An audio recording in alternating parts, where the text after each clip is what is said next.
যদি কাকুন এখানে না থাকতো তাহলে আমি এই দুদিন বাড়ি ছেড়ে অন্য কোথাও গিয়ে থাকতাম। দিদি ভাই, যেটা ঘটবেই সেটাকে এড়িয়ে গিয়ে কি লাভ বলো? এই জন্যই তো আমিও এই বাড়ি থেকে একেবারের জন্য চলে যেতে চেয়েছিলাম, কিন্তু মামনি তো আমায় যেতে দিল না, আটকে দিল। তাই আমাকে যদি থাকতেই হয়, আমাকে যদি চোখের সামনে আমার স্বামীর অন্য বউকে দেখতেই হয়, তাহলে সেই দিনটাই বা থাকলে ক্ষতি কি? দেখি না একটু একটু করে সহ্য করা যায় কিনা।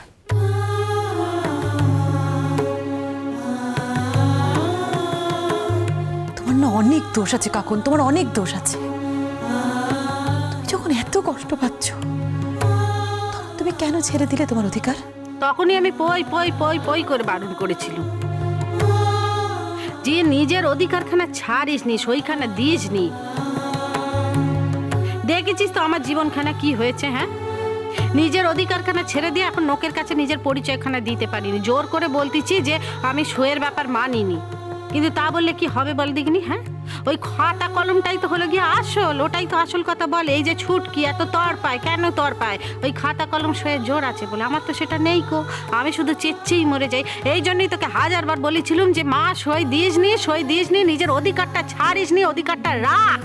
আচ্ছা, তুমি আজকে আমাকে একটা সত্যি কথা বলো তো দিদি ভাই। যদি সৌরভদা তোমাকে বলতো যে সে তোমাকে ভালোবাসে না, অন্য কাউকে ভালোবাসে, তুমি কি তাকে আটকে রাখতে চাইতে? এই যে সৌরভদা বলছে যে সৌরভদার নাকি বাড়ি থেকে বিয়ে ঠিক করছে, আর সৌরভদা তার বাড়ির লোকজনদের আটকাতে পারছে না, তুমি কি তাকে বলেছো দিদি ভাই যে তোমার এতগুলো বছর তাহলে কি হবে? বলনি তো, তার কারণ তুমি বলতে পারোনি। এই যে মামুনি,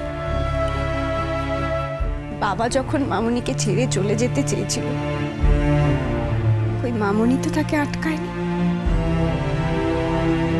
কারণ মামুনি বাবাকে আটকাতে চায়নি। তাহলে তোমরা যেটা পারোনি সেটা আমাকে কেন করতে বলছো? আর তার থেকেও বড় কথা দিদি ভাই, তোমার ভাইকে আমি খুব ভালোবাসি, এই তো মামুনি জানে না? মামুনির চোখকে কি আমি কোনোদিন ফাঁকি দিতে পেরেছি? মামুনির চাঁদ বাবাকে আমি সবকিছু দিতে পারি, তোমাকেও আমি সবকিছু দিতে পারি কঙ্কবতী, যত ভুলই বোঝো।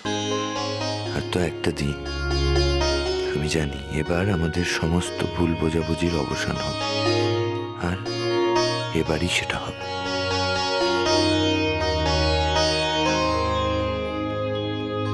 আমার ভাই এরকম ছিল না গো। কি করেছে ও এতটা বদলে যেতে পারলো? আসলে বাড়ির সবাই মিলে ওর ব্রেন ওয়াশ করেছে। আমার ব্রেন এত সহজে ওয়াশ হয়ে যায় না রে দিদি।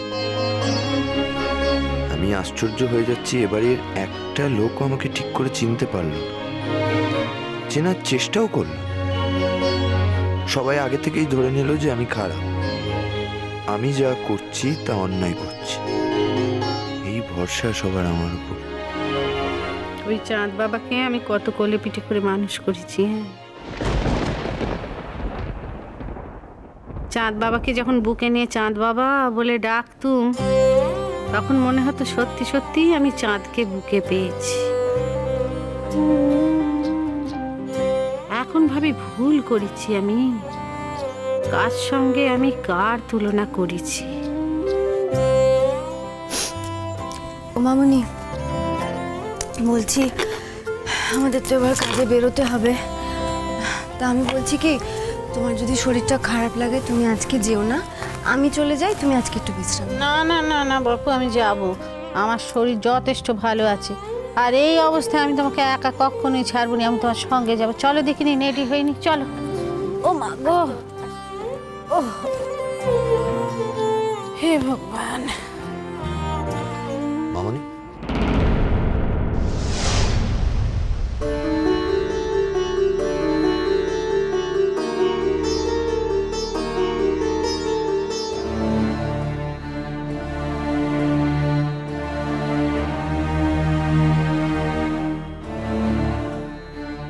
কি ব্যাপার চাঁদ বাবা, তুমি হেতা? আগের দিনও তুমি আমাকে ঠিক একই কথা বলেছিলে মামা। এই পৃথিবীতে না অনেক আশ্চর্যের জিনিস দেখেছি জানো তো। এই ঘরেও অনেক আশ্চর্যের ঘটনা দেখেছি। তুমি যখন এই ঘরে আসো তখন আমার বড় আশ্চর্য লাগে। কেন এসেছো বলো দেখিনি? বা মামনি, তোমার শরীর ভালো ছিল না, এতদিন পর বাড়ি ফিরলে, আর আমি তোমায় দেখতে আসবো না তোমার ঘরে? চাঁদ বাবা, আমি নিজেই চাইনি গো তুমি আর আমার ঘরে আসো। এই কথাটা তুমি বললে আমায়। তুই তুই সবাইকে টেকেন ফর গ্রান্টেড কি করে করে নিস বলতো? মানে সবাই তো সব বাঁদরামও মেনে নেবে, এটা তুই কিভাবে ধরে নিস? হ্যাঁ, তোর জন্মদিনে তোকে উইশ করতে আসাটা আমার বাথরুম। মামনি কেমন আছে সেটা খোঁজ নিতে আসাটা আমার বাথরুম। কিন্তু কি করবো বল, এই বাথরুমগুলো আমি থামাতে পারবো না। এই সব কথা কই তুমি আমাদের মন রক্ষা করতে পারবে না। তুমি একটা অন্যায় করেছো, সেটাকে ঢাকতে গিয়ে আরো 10টা অন্যায় করছো। তুমি ভাবতেছো কি করে যে এত সহজে আমরা বিক্রি হয়ে যাবো?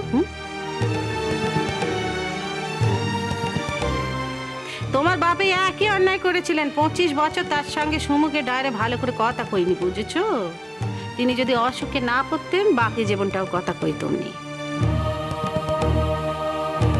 তুমি সেই একই কাজ করতেছো। তুমি ভাবতেছো কি করে যে তোমাকে আমি আবার ঘরে আসতে দেবো, তোমাকে ভালোবাসবো, তোমার সঙ্গে একই রকমের ব্যবহার করবো?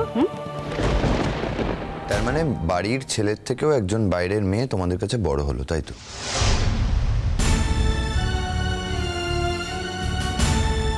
কে বাইরের মেয়ে? কাকে তুই বাইরের মেয়ে বলছিস? তাহলে তো মামনিকেও বাইরের মেয়ে বলতে হয়। মামনিও তো একদিন অন্য বাড়ি থেকে এই বাড়িতে এসেছিল। নিজেকে আর কত ছোট করবি তুই? তোর লজ্জা করে না কথাগুলো বলতে? সায়নীকে দেখে তুই সব ভুলে গেলি।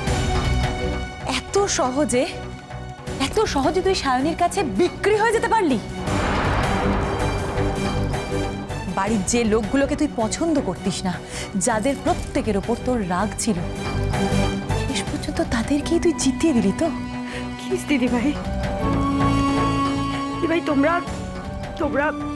তোমাদের ভাইয়ের সাথে কিভাবে কথা বলবে সেটা তো আমি শিখিয়ে দিতে পারবো না। আমার সে অধিকারও নেই।